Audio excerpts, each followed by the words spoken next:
NTPC permanent township కాలనీలో సోమవారం తెల్లవారుజామున 3 గంటల ప్రాంతంలో గుర్తు తెలియని ఇద్దరు దొంగలు 2 ఇళ్లలో చోరీకి యత్నించారు.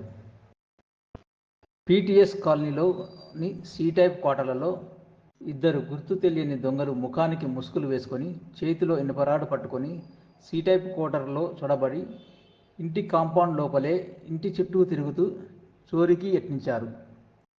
అక్కడ ఉన్న సీసీ కెమెరాలను గుర్తించి వెనుదిరిగి వెళ్లారు. ఈ సంఘటనకు గంట ముందు డి-టైప్లో కూడా ఒక ఇంట్లో చోరీకి యత్నించి వెళ్లిపోయారు. సి-టైప్ క్వార్టర్ ఇంటి యజమాని సంఘటన జరిగిన తెల్లవారుజామున సీసీ కెమెరాలు రికార్డు అయిన దృశ్యాలను చూసి ఎన్టీపీసీ టౌన్షిప్ సెక్యూరిటీకి ఫిర్యాదు చేశారు.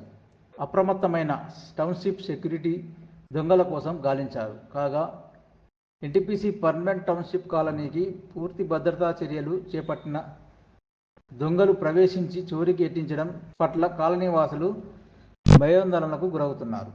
గత కొద్ది నెలల క్రితం ఇదే టౌన్షిప్లో బి-టైప్ క్వార్టర్లో ఒకే రోజు రాత్రి వరుసగా 4 ఇళ్లలో